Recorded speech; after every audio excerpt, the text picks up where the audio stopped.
Hello, ಎಲ್ಲರೂ ಹೇಗಿದ್ದೀರಾ? ನಮಸ್ಕಾರ.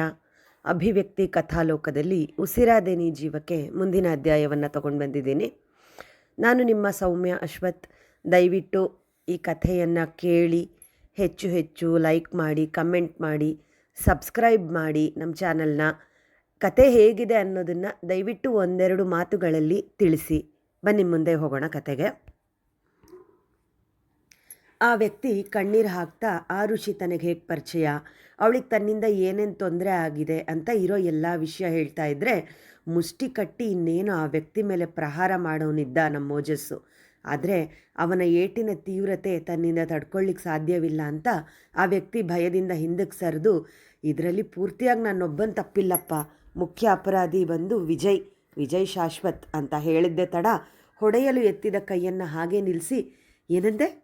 ಆ ಹುಡುಗನ ಹೆಸರು ವಿಜಯ ಅಂದರೆ ಆ ಋಷಿನ ಮದುವೆ ಆಗಿ ಅವಳಿಗೆ ಮೋಸ ಮಾಡಿದವನ ಹೆಸರು ವಿಜಯ್ ಶಾಶ್ವತ ಅಂತ ಕೇಳಿದ್ರೆ ಭಯದಲ್ಲಿ ಕಂಪಿಸ್ತಾ ಇದ್ದ ವ್ಯಕ್ತಿ ಹೌದು ಅಂತ ತಲೆ ಆಡಿಸಿ, ಅವನ ಜೊತೆ ಅಪರಾಧ ಮಾಡಿದ ನನಗೆ ಶಿಕ್ಷೆ ಆಯಿತು, ಆದರೆ ಮುಖ್ಯ ಅಪರಾಧಿ ಹೆಣ್ಣು ಮಕ್ಕಳ ಪಾಲಿನ ದುಸ್ವಪ್ನ. ಎಷ್ಟೋ ಮನೆ ದೀಪ ಆರಿಸಿ ಅವ್ರ ಮನೆ ಹೆಣ್ಣು ಮಕ್ಕಳ ಬಾಳನ್ನು ಕಣ್ಣೀರಲ್ಲೇ ಕೈ ತೊಳೆಯುವಂತೆ ಮಾಡಿದ ಆ ವಿಜಯ್ ಮಾತ್ರ ಕಾನೂನಿನ ಕಣ್ ತಪ್ಪಿಸ್ಕೊಂಡು ಆರಾಮಾಗಿ ಓಡಾಡ್ಕೊಂಡಿದ್ದಾನೆ.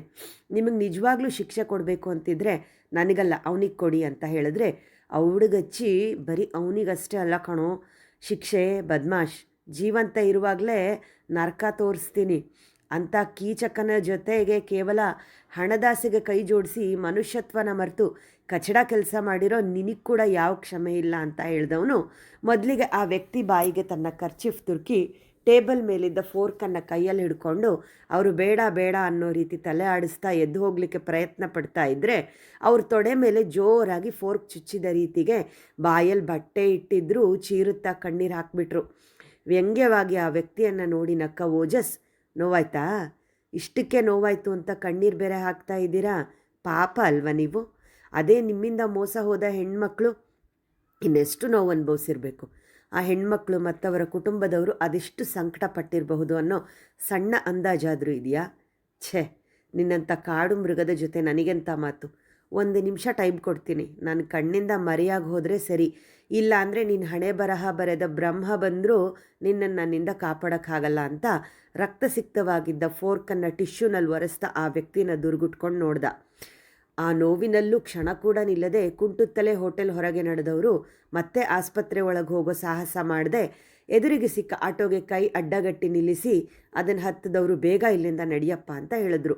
ಆಟೋ ಹೊರಗೆ ನೋಡಿ ಒಮ್ಮೆ ಕಣ್ಣಾಡಿಸಿ ಮತ್ತೆಲ್ಲಿ ಆ ಹುಡುಗ ತನ್ನ ಹಿಂದೆ ಬಿದ್ನೋ ಅನ್ನೋ ಭಯದಲ್ಲಿ ನೋವಿಗೆ ಮುಖ ಕಿವುಚಿ, ಮೊದಲು ಆ ವಿಜಯ್ ನನ್ನ ಕೈಗೆ ಸಿಗಬೇಕು, ನನಗಾದ ಗತಿನೇ ಅವನಿಗೂ ಕಾಣಿಸ್ತೀನಿ ಅಂತ ಮನದಲ್ಲೇ ಹೇಳಿಕೊಂಡು ಮರುಜನ್ಮ ಪಡೆದಷ್ಟು ಸಮಾಧಾನ ಪಟ್ಟವರು ಸೀಟ್ಗೆ ಹೊರಗಿ ನಿಟ್ಟುಸಿರು ಬಿಟ್ಟರೆ, ತಾನು ಹೋಟೆಲ್ ಹೊರಗೆ ಬಂದ ಓಜಸ್ ತನ್ನ ಸ್ನೇಹಿತ ನಿತಿನ್ಗೆ ಕರೆ ಮಾಡಿ, ನಿನ್ನ ಕಸಿನ್ನು ಅದೇ ವಿಜಯ್ ಅನ್ನೋ ಮೋಸಗಾರನ 4 ವರ್ಷಗಳ ಹಿಂದೆ ಮದುವೆ ಆಗಿ ತುಂಬ ನೋವು ಅನುಭವಿಸಿದ್ಲು ಅಂದ್ಯಲ್ಲ, ಅವಳ ಹೆಸರೇನು ಹೇಳು ಅಂತ ಕೇಳಿದ್ರೆ ಅವನು ಕೋಪದಲ್ಲಿ ಸಿಡುತ್ತಾ, ಮಗನೇ ಇವತ್ತು ನನ್ನ ಜೊತೆ ಶಾಪಿಂಗ್ ಬರ್ತೀನಿ ಅಂತ ಪ್ರಾಮಿಸ್ ಮಾಡಿ ಆಮೇಲೆ ಹಾಯಾಗಿ ಕುಡ್ದು ಮಲ್ಕೊಂಡಿದ್ದವನು ಈಗ ನನ್ನ ಕಸಿನ್ ಹೆಸರೇನು ಅಂತ ಕೇಳಿಕೊಂಡು ಫೋನ್ ಮಾಡಿದ್ಯಾ, ನಾಚಿಕೆ ಆಗಲ್ವಾ ಅಂತ ರೇಗಿದ್ರೆ ಅವನ ಮಾತಿಗೆ ಅಷ್ಟಾಗಿ ತಲೆ ಕೆಡಿಸ್ಕೊಳ್ಳದೆ ನಗುತ್ತಾ, ನಿತಿ, ಜೀವನ ಪೂರ್ತಿ ನಿನ್ನ ಹುಡುಗಿ ಜೊತೆ ಖುಷಿಯಾಗಿ ನೆಮ್ಮದಿಯಾಗಿರಬೇಕು ಅಂದರೆ ನಿನ್ನ ಕಸಿನ್ ಹೆಸರೇನು ಅಂತ ಹೇಳಪ್ಪ ಅಂದರೆ ಕರ್ಮ ಬಿಟ್ಟರು ಈ ಕುಡ್ಕ ಬಿಡಲ್ಲ ಅಂತ ಗುಣಕ್ಕೊಂಡು ಹಣೆ ನೀವ್ಕೊಂಡು ಒಡವೆ ಅಂಗಡಿಲಿದ್ದವನು 1 ನಿಮಿಷ ಅರ್ಜೆಂಟ್ ಆಫೀಸ್ ಕಾಲ್ ಅಂತ ತನ್ನ ಹುಡುಗಿ ಗೌತಮಿಗೆ ತಿಳಿಸಿ ಎದ್ದು ಹೊರಗೆ ಬಂದ. ಪಾಪಿ ಕಣೋ ನೀನು, ನನ್ನ ಅಪ್ಪ ಅಮ್ಮನ ಎದುರಿಗೆ ನನ್ನ ಸೋದರತ್ತೆ ಮನೆ ಯಾವ ವಿಷಯನೂ ಮಾತಾಡೋಕ್ಕಾಗಲ್ಲ ಅಂತ ಗೊತ್ತಿದ್ದು ಬೇಕಂತ ಈ ಟೈಮಲ್ಲೇ ಫೋನ್ ಮಾಡಿ ನನ್ನ ಕಸಿನ್ ಹೆಸರೇನು ಅಂತ ಕೇಳ್ತಾ ಇದೆಯಲ್ಲ, ಯಾವ ಜನ್ಮದ ದ್ವೇಷಕ್ಕೆ ಅಂತ ಹೀಗೆ ಕಾಟ ಕೊಡ್ತಿದೀಯ ನೀನು ಅಂತ ಬೇಸರದಲ್ಲಿ ಕೇಳಿದ್ರೆ ನಿಡಿದಾದ ಉಸಿರನ್ನು ಹೊರದಬ್ಬಿ, ನಿನ್ನ ಕಸಿನ್ ಹೆಸರೇನು, ಆ ಹೆಸರು ಹೇಳಿ ಆಮೇಲೆ ಶಾಪಿಂಗ್ ಆದರೂ ಮಾಡ್ಕೋ, ದೇಶಾಂತರ ಆದರೂ ಹೋಗು ಅಂತ ಹೇಳ್ದ. ಆ ಋಷಿ ಅಂತ ನಿತಿನ್ ಹೇಳಿದವನು ಈ ಹೆಸರನ್ನು ಯಾಕಾಗಿ ಕೇಳುತ್ತಿರುವೆ ಅಂತ ಪ್ರಶ್ನಿಸದೆ ಕರೆ ಕಟ್ ಮಾಡಿ ಮತ್ತೆ ಅಂಗಡಿ ಒಳಗೆ ನಡೆದ ನಿತಿನ್ ಕಸಿನ್ ವಿಜಯ್ ಅನ್ನೋ ದುಷ್ಟನಿಂದ ಮೋಸ ಹೋದ ಆ ಹುಡುಗಿ ಬೇರೆ ಯಾರೋ ಅಲ್ಲ, ಈ ಕ್ಯೂಟಿನ ಅಂತ ನಂಬಲಾರದೆ 2 ಕೈಯಲ್ಲಿ ತನ್ನ ತಲೆ ಕೂದಲನ್ನು ಹಿಡ್ಕೊಂಡು ಅಲ್ಲೇ ಮೆಟ್ಟಿಲ ಮೇಲೆಯೇ ಕುಸಿದು ಕೂತ ಓಜಸ್ಗೆ ಕ್ಷಣ ಉಸಿರು ಬಿಗಿ ಹಿಡಿದಂತಾಯಿತು. ನಿತಿನ್ನಿಂದ 4 ವರ್ಷಗಳ ಹಿಂದೆಯೇ ಅವನ ಕಸಿನ್ ವಿಜಯ್ ಅನ್ನೋ ವ್ಯಕ್ತಿಯಿಂದ ಮೋಸ ಹೋಗಿದ್ಲು. ಹೀಗಾಗೋಕ್ಕೆ ಎಲ್ಲೋ ಒಂದು ಕಡೆ ತನ್ನ ತಂದೆನೇ ಕಾರಣ. ಹಾಗಾಗಿ ತನ್ನ ಸೋದರತ್ತೆ ತನ್ನ ಅಣ್ಣನ ಜೊತೆಗಿನ ಸಂಪರ್ಕವನ್ನು ಪೂರ್ತಿಯಾಗಿ ಕಡಿದುಕೊಂಡು ಬಿಟ್ಟಿದ್ದಾರೆ ಅಂತ ತನ್ನ ಅಳಲನ್ನು ತೋಡ್ಕೊಂಡಿದ್ದ ನಿತಿನ್. ಆದರೂ ದೂರದಿಂದಲೇ ತನ್ನ ಅತ್ತೆ ಮನೆ ಮೇಲೆ ಕಣ್ಣಿಟ್ಟಿದ್ದ ನಿತಿನ್ ಆರುಷಿ ಬಗ್ಗೆ, ಅವಳ ಆರೋಗ್ಯದ ಬಗ್ಗೆ ತಿಳಿದುಕೊಳ್ತಾ ಇದ್ದ. ಆದರೆ ವರ್ಷದ ಹಿಂದೆ ಅವರು ಮನೆ ಖಾಲಿ ಮಾಡ್ಕೊಂಡು ಹೋದಾಗಿಂದ ಅವರು ಎಲ್ಲಿದ್ದಾರೆ, ಹೇಗಿದ್ದಾರೆ ಅಂತ ಅವ್ರ ಮನೆಯವ್ರ ಬಗ್ಗೆ ಮಾಹಿತಿ ಕಲೆ ಹಾಕಲಿಕ್ಕೆ ಪ್ರಯತ್ನಿಸಿ ಸೋತು ಹೋಗಿದ್ದ. ಒಂದು ಪ್ರತಿಷ್ಠಿತ ಅಪಾರ್ಟ್ಮೆಂಟ್ನಲ್ಲಿ 2 ಬೆಡ್ರೂಮ್ ಫ್ಲ್ಯಾಟ್ ಕೊಂಡ್ಕೊಂಡು ಹೆಚ್ಚಿನ ಜನರನ್ನು ಕರೆದು ಆಡಂಬರ ಮಾಡದೆ ಮನೆ ಪೂರ್ತಿ ಮಾತ್ರವೇ ಪೂಜೆ ಮಾಡಿ ಹಾಲುಕ್ಸಿ ಸ್ವಂತ ಮನೆಗೆ ಶಿಫ್ಟ್ ಆಗಿದ್ದ ಆರುಷಿ ಹೆಚ್ಚಿನ ಜನಸಂಪರ್ಕದಲ್ಲಿ ಇರಲಿಕ್ಕೆ ಇಚ್ಛಿಸದ ಕಾರಣ ಅವಳ ತಂದೆ ತಾಯಿ ಅವಳ ಆಸೆಯಂತೆ ನಡ್ಕೊಂಡಿದ್ರು. 1 ವರ್ಷದಿಂದ ತಾನಾಯಿತು ತನ್ನ ಮನೆಯವರು ತನ್ನ ಕೆಲಸ ಅಂತ ಇದ್ದ ಹುಡುಗಿ ಬದುಕಲ್ಲಿ ಅವಳ ಅರಿವಿಗೆ ಬಾರದೆ ಒಂದು ಸಣ್ಣ ಬದಲಾವಣೆ ಶುರುವಾಗಿದೆ. ಓಜಸ್ನ ಜೊತೆಗಿನ ಆಕಸ್ಮಿಕ ಭೇಟಿ ಪರಿಚಯಕ್ಕೆ ತಿರುಗಿ ಈಗ ಸ್ನೇಹದ ರೂಪ ಪಡೆಯೋ ಎಲ್ಲ ಲಕ್ಷಣಗಳು ಕಾಣಿಸ್ತಾ ಇವೆ. ಓಜಸ್ ಚಂದ್ರನಿಗೆ ನಿತಿನ್ ಅತ್ತೆ ಮಗಳ ಮೋಸದ ಮದುವೆ ವಿಷಯ ತಿಳಿದಾಗಿಂದ ವಿಜಯ್ ಅನ್ನೋ ವ್ಯಕ್ತಿ ಮೇಲೆ ಅತೀವವಾದ ಕೋಪ ಇರೋದು ಅಲ್ಲದೆ ಆ ಮೋಸಗಾರನನ್ನು ಹಿಡಿಲಿಕ್ಕೆ ನಿತಿನ್ ಯಾವ ಶ್ರಮ ವಹಿಸದೆ ಎಲ್ಲದಕ್ಕೂ ಪೊಲೀಸ್ನವ್ರ ಮೇಲೆ ಹಾಕಿರೋದಕ್ಕೆ ಆಗಾಗ ಅವನ ಜೊತೆ ಜಗಳ ಕೂಡ ಮಾಡ್ತಾ ಇದ್ದ. ಎಷ್ಟೊತ್ತು ಸಲ ತಾನೇ ವಿಜಯ್ನ ಹುಡುಕೋ ಪ್ರಯತ್ನ ಮಾಡಬೇಕು ಅಂತ ಅಂದ್ಕೊಂಡ್ರೂ ಸ್ನೇಹಿತನ ವೈಯಕ್ತಿಕ ಜೀವನದಲ್ಲಿ ತಾನು ಮೂಗು ತೂರಿಸಬಾರ್ದು ಅನ್ನೋ ಕಾರಣಕ್ಕೆ ಸುಮ್ಮನೆ ಉಳಿದ್ಬಿಡ್ತಾ ಇದ್ದ. ಆದರೆ ಈಗ ನಿತಿನ್ನ ಅತ್ತೆ ಮಗಳು ಬೇರೆ ಯಾರೂ ಅಲ್ಲ, ತನ್ನ ಮೊದಲ ಭೇಟಿಯಲ್ಲೇ ಕಣ್ಮನ ಸೆಳೆದ ಮುದ್ದು ಮುಖದ ಒಡತಿ. ತನ್ನ ಅರಿವಿಗೆ ಬಾರದೆ ಅವಳ ಮೊಗದ ಮೇಲೆ ಸದಾ ನಗು ಕಾಣಬೇಕು ಅಂತ ಬಯಸಿದ ಇವನ ಮನಸ್ಸಿಗೆ ಅವನ ಅರಿವಿಗೆ ಬಾರದೆ ಲಗ್ಗೆ ಇಟ್ಟಿರೋ ಕ್ಯೂಟಿ. ಯಾಕ ಹುಡುಗಿಗೆ ಅಷ್ಟೊಂದು ಕೋಪ, ಅಸಹನೆ ಅಂತ ಮನಸ್ಸಲ್ಲೇ 1000 ಸಲ ಬೈಕೊಳ್ತಾ ಇದ್ದವನಿಗೆ ಈಗ ತನ್ನೆಲ್ಲ ಪ್ರಶ್ನೆಗಳಿಗೆ ಉತ್ತರ ಸಿಕ್ಕಿತ್ತು. ಐ ಆಮ್ ಸಾರಿ ಕ್ಯೂಟಿ, ನಿನ್ನ ವರ್ತನೆ ಹಿಂದೆ ಅದೆಂಥ ನೋವು ಇರಬಹುದು ಅನ್ನೋ ಸಣ್ಣ ಅಂದಾಜು ಕೂಡ ಮಾಡಿರಲಿಲ್ಲ ನಾನು. ಆದರೆ ಇನ್ಮೇಲೆ ನಿನ್ನ ಮುಖದಲ್ಲಿ ನೋವಿನ ಸಣ್ಣ ಎಳೆನೂ ಇರಬಾರ್ದು. ಹಾಗೆ ನಿನ್ನನ್ನು ಕಾವಲು ಕಾಯ್ತೀನಿ. ನಿನ್ನ ಗೆಳೆಯನಾಗಿ ನಿನ್ನ ಎಲ್ಲ ಕಷ್ಟಕ್ಕೂ ಜೊತೆಯಾಗಿ ನಿಲ್ತೀನಿ. I promise. ನೀನು ಒಪ್ಪಿದ್ರೂ ಬಿಟ್ಟರು ನಾನು ಆ ಕೆಲಸ ಮಾಡೇ ಮಾಡ್ತೀನಿ ಅಂತ ಮನಸ್ಸಿನಲ್ಲೇ ಹೇಳಿಕೊಂಡು ಎದ್ದು ನಿಂತವನು ತನ್ನ ಪ್ಯಾಂಟನ್ನು ಕೊಡುಕೊಂಡು ಆಸ್ಪತ್ರೆ ಒಳಗೆ ಹೋಗಿ ಮೊದಲು ಅಲ್ಲೇ ಇದ್ದ ಫಾರ್ಮಸಿಗೆ ಹೋಗಿ ಚಾಕ್ಲೇಟ್ ಖರೀದಿ ಮಾಡಿದವನು ಚಿಂಟು ಇದ್ದ ವಾರ್ಡ್ ಕಡೆಗೆ ಹೋದ. ಸಾರಿ ಅಪ್ಪ, ಲೇಟಾಯಿತು, ಆಫೀಸ್ ಕಾಲ್ ಬಂದಿತ್ತು, ಅದನ್ನು ಅಟೆಂಡ್ ಮಾಡಿ ಬಂದೆ ಅಂತ ಹೇಳಿ ಚಿಂಟು ಕಡೆಗೆ ಚಾಕ್ಲೇಟ್ ಹಿಡ್ದ. ನೀನಾಗಲೇ ಗುಡ್ ಬೈ ಥರ ಹಾಲು ಕುಡ್ದಿದ್ದಕ್ಕೆ ಈ ಚಾಕ್ಲೇಟ್ ಅಂತ ಹೇಳಿ ಮುಂದೆಲೆ ಕೆದರಿದ. ಥ್ಯಾಂಕ್ ಯು ಮೋನ್ ಅಂಕಲ್ ಅಂತ ಸುಂದರ ನಗೆ ಬೀರಿ ಚಾಕ್ಲೇಟ್ ಪಡೆದು ತನ್ನ ತಾತನ ಬಳಿ ಅದನ್ನು ಚಾಚಿ ಕವರ್ ತಕ್ಕೊಂಡು ತಾತ ಅಂತ ಕೇಳ್ದ. ಆರುಷಿ ಬೇಡ ಅಂತ ಮಗು ಕೈಲಿದ್ದ ಚಾಕ್ಲೇಟ್ ಪಡೆದು ಇಷ್ಟು ದೊಡ್ಡ ಚಾಕ್ಲೇಟ್ ಬೇಡ ಆಗಿತ್ತು, ಇದು ಪೂರ್ತಿ ಒಂದೇ ಸಲ ತಿಂದು ಆಮೇಲೆ ಹೊಟ್ಟೆ ನೋವು ಅಂತಾನೆ ಅಂತ ಹೇಳಿದ್ರೆ ಸಣ್ಣ ನಗೆ ಸೂಸಿ ಅಷ್ಟೇ ತಾನೇ, ಈ ಪ್ರಾಬ್ಲಮ್ಗೆ ಸಿಂಪಲ್ ಸೊಲ್ಯೂಷನ್ ಹೇಳ.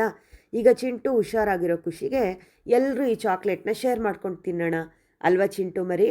ಅಜ್ಜಿ, ತಾತ, ಅಮ್ಮ ಮತ್ತು ಈ ಅಂಕಲ್ ಜೊತೆಗೆ ನೀನು ಚಾಕ್ಲೇಟ್ ಶೇರ್ ಮಾಡ್ತೀಯಾ ಅಲ್ವಾ ಅಂತ ಕೇಳಿದ್ರೆ ಮುದ್ದಾಗಿ ತಲೆ ಆಡಿಸಿ ಹ್ಞೂ ಅಂದ.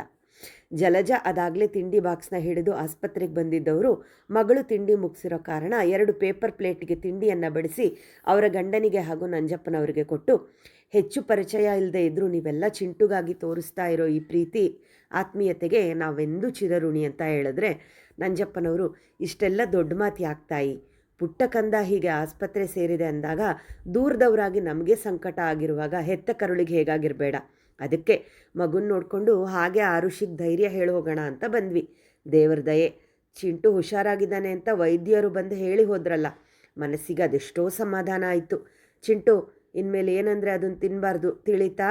ಅವರ ಗಡಸು ಧ್ವನಿಗೆ ಬೆಚ್ಚಿದಂತೆ ತನ್ನ ಅಮ್ಮನ ಕಡೆಗೆ ನೋಡಿದ ಕಂದನ ಕಣ್ಣಾಲಿಗಳು ತುಂಬಿಕೊಂಡಿತ್ತು.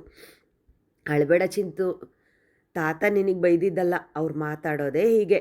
ಅವ್ರ ವಾಯ್ಸ್ ಹೇಗಿದೆ ಹೇಳು, ಛೋಟಾ ಭೀಮ್ನಲ್ಲಿ ಬರೋ ಕಿರ್ಮಾಡ ಥರ ಅಂತ ಓಜಸ್ ತನ್ನಪ್ಪನ ಧ್ವನಿಗೆ ಬೆದರಿದ್ದ ಮಗುಗೆ ಸಮಾಧಾನ ಮಾಡುತ್ತಾ ಚಿಂಟುನ ಎತ್ಕೊಂಡು ಅವನ ಹಣೆಗೆ ಮುತ್ತಿಟ್ಟ.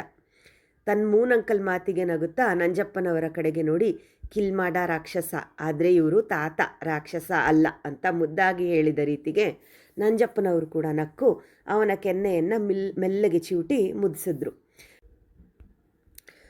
ಡಾಕ್ಟರ್ ಇನ್ನೇನು ಚಿಂಟುನ ಮನೆಗೆ ಕರ್ಕೊಂಡು ಹೋಗ್ಬೋದು ಅಂದ್ರಲ್ಲ.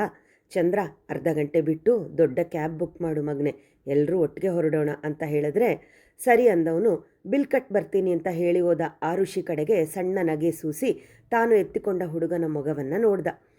ಹೆಚ್ಚು ಕಮ್ಮಿ ಆರುಷಿ ಮುಖಲಕ್ಷಣವನ್ನೇ ಎರವಲು ಪಡೆದಿರೋ ಚಿಂಟು ಅಮ್ಮನ ಹಾಗೆ ಕಂದು ಬಣ್ಣದ ಕಂಗಳು, ತುಂಬು ಕೆನ್ನೆಗಳನ್ನ ಹೊಂದಿದ್ರು. ಅವನ ಗಲ್ಲ, ಮೊಂಡು, ಮೂಗು ಈ ಹಿಂದೆ ಇವನು ನಿತಿನ್ ಮನೆಯಲ್ಲಿ ನೋಡಿದ್ದ ಫೋಟೋದಲ್ಲಿನ ವ್ಯಕ್ತಿಯನ್ನು ಹೋಲ್ತಾ ಇತ್ತು.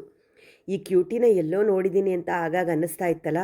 ಹೌದು, 4 ವರ್ಷಗಳ ಹಿಂದೆ ನಿತಿನ್ ಅವನ ಕಸಿನ್ ಮದುವೆ ಆಲ್ಬಮ್ ತೋರಿಸಿ ತಾನು ಚಿಕ್ಕ ವಯಸ್ಸಿಂದ ಸೀಕ್ರೆಟಾಗಿ ಇಷ್ಟಪಡ್ತಾ ಇದ್ದ ಹುಡುಗಿ ಇವಳು. ಆದರೆ ವಿಜಯ್ ಅನ್ನೋ ಹುಡುಗನ ಜೊತೆ ಇವಳ ಮದುವೆ ಆಗೋಯ್ತು ಅಂತ ಅವತ್ತು ಭಗ್ನ ಪ್ರೇಮಿಯ ಹಾಗೆ ರಾತ್ರಿ ಎಲ್ಲ ಹತ್ತು ಜ್ವರ ಬರೆಸ್ಕೊಂಡಿದ್ದ ಅಲ್ವಾ. ಮೊನ್ನೆ ಸಹ ತಾನು ಆರುಷಿನ ಈಗಲೂ ಮದುವೆ ಆಗಿ ಅವಳಿಗೊಂದು ಬಾಳು ಕೊಡಲಿಕ್ಕೆ ರೆಡಿ ಇದ್ದೀನಿ.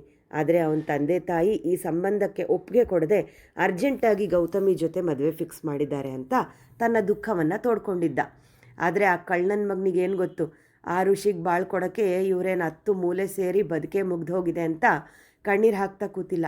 ಒಳ್ಳೆ ಲೇಡಿ ಡಾನ್ ಥರ ಲುಕ್ಕಲ್ಲೇ ಎಲ್ಲರನ್ನೂ ಕೊಲ್ಲೋ ಕೆಪಾಸಿಟಿ ಹೊಂದಿದ್ದಾರೆ ಅಂತ ತನ್ನಲ್ಲೇ ಹೇಳಿಕೊಂಡು ನಸುನಕ್ಕ ಓಜಸ್ ಬಾಯಿಗೆ ಚಾಕ್ಲೇಟ್ ಪುಟ್ಟ ತುಂಡನ್ನು ತಿನ್ನಿಸ್ದ ಚಿಂಟು. ಚಾಕ್ಲೇಟ್ ಶೇರ್ ಮಾಡಿದೆ, ನಾನು ಗುಡ್ ಬಾಯ್ ಅಲ್ವಾ ಅಂತ ಚಿಂಟು ಕೇಳಿದ್ರೆ ನಗ್ತಾ ಹ್ಞೂ ಅಂದವನು ಚಿಂಟುನ ಮಂಚದ ಮೇಲೆ ಕೂರಿಸಿ 1 ನಿಮಿಷ ಬಂದೆ ಅಂತ ವಾರ್ಡ್ ಹೊರಗೆ ಹೋದ. ಆರುಷಿ ಬಿಲ್ ಕೌಂಟರ್ ಬಳಿ ಇರ್ತಾಳೆ ಅನ್ನೋದು ಅವನಿಗೆ ತಿಳಿದಿದ್ದ ಕಾರಣ ಏನಾದರೂ ಹೆಲ್ಪ್ ಬೇಕಿತ್ತಾ ಅಂತ ಕೇಳ್ದ.